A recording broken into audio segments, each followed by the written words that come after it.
نحمده ونصلي على رسوله الكريم اما بعد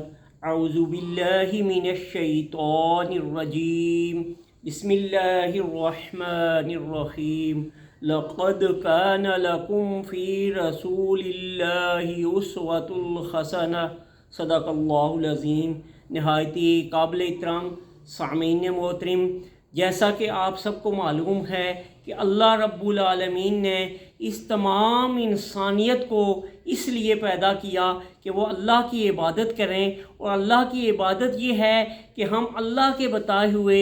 نظام کے مطابق، اللہ کے بتائے ہوئے طریقہ کار کے مطابق اپنی زندگی کو گزاریں، اور اس نظام کو نافذ کرانے کے لیے اللہ رب العالمین نے مختلف ادوار میں بہت سارے انبیاء بھیجے، اور جو بھی نبی آتا تھا وہ نبی مہربان محمد مصطفیٰ صلی اللہ علیہ وسلم کی بشارت دیتا تھا، اور تمام انبیاء کرام دعائیں بھی کیا کرتے تھے کہ کاش ہم نبی مہربان محمد مصطفیٰ صلی اللہ علیہ وسلم کی امت میں سے ہوتے۔ اور یہ دعا حضرت عیسیٰ علیہ السلام کی قبول ہوئی ہے، وہ ایک دفعہ پھر اتریں گے اور نبی مہربان صلی اللہ علیہ وسلم کے امتی نبی ہو کے نبی پاک صلی اللہ علیہ وسلم کے دین کے نفاذ کی جدوجہد کریں گے۔ تو جس طرح کہ میں نے آپ کے سامنے قرآن مجید کی ایک آیت کا ایک چھوٹا سا جو ہے وہ حصہ آپ کے سامنے پیش کیا، جس میں اللہ رب العالمین فرماتا ہے لَقَدْ كَانَ لَكُمْ فِي رَسُولِ اللَّهِ أُسْوَةٌ حَسَنَةٌ،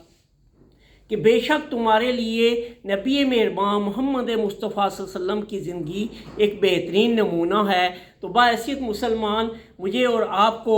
نبی مہربان صلی اللہ علیہ وسلم کی زندگی کے مطابق اپنی زندگی ڈالیں۔ وہ کیسے ڈالیں گے کہ میں اور آپ دیکھتے ہیں کہ دنیا میں کتنے انسان اس دنیا کے اوپر آئے جن کا یعنی ہم حساب نہیں کر سکتے ہیں، لیکن کوئی انسان نہیں ہے جس کی زندگی کا ایک ایک لمحہ نوٹ کیا گیا ہو، لیکن میرے پیارے نبی مہربان محمد مصطفیٰ صلی اللہ علیہ وسلم کی ایک ایک لمحہ جو ہے وہ ہمیں نوٹ کر کے بتایا گیا ہے کہ آپ کا بچپن کیسا تھا، آپ کا لڑکپن کیسا تھا، آپ کی جوانی کیسی تھی، اور آپ نے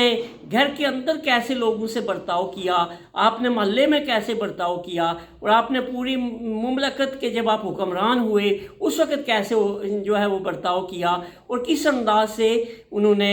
جو ہے اللہ کے دین کے نفاذ کی جدوجہد کی۔ تو اس لیے میرے اور آپ کے لیے جو اہم چیز ہے وہ یہ ہے کہ میں اور آپ اپنی زندگی کو گزارتے ہوئے سیرت نبی محمد مصطفیٰ صلی اللہ علیہ وسلم کی کتب کا جو ہے مطالعہ کریں، احادیث کا مطالعہ کریں، اور اپنے آپ کو بدلنے کی کوشش کریں، کیونکہ میری اور آپ کی زندگی مختصر ہے، کیا پتہ کس وقت اللہ رب العالمین ہمیں بلا لے۔ اس لیے میں نے اور آپ نے اس زندگی کو با مقصد بنانا ہے، اس زندگی کو جس مقصد کے لیے ہمیں اللہ نے بھیجا ہے اس کو حاصل کرنا ہے، اور وہ مقصد کیا ہے؟ وَمَا خَلَقْتُ الْجِنَّ وَالْإِنسَ إِلَّا لِيَعْبُدُونَ، کہ انسان اور جن کو اللہ رب العالمین نے وَمَا خَلَقْتُ الْجِنَّ وَالْإِنسَ إِلَّا لِيَعْبُدُونَ، کہ انسان اور جن کو اللہ نے اپنی عبادت کے لیے بھیجا ہے، اور وہ عبادت یہی ہے کہ ہم اللہ کو ایک مانیں، تمام انبیاء کے اوپر ہم ایمان رکھیں، تمام آسمانی کتب کے اوپر ایمان رکھیں، اور یہ بھی ہمارا اور آپ کا ایمان مکمل ہونا چاہیے کہ نبی مہربان محمد مصطفیٰ صلی اللہ علیہ وسلم اللہ کے آخری نبی ہیں۔ آپ کے اوپر نبوت ختم ہو گئی، اس کے بعد کوئی نبی نے نہیں آنا ہے،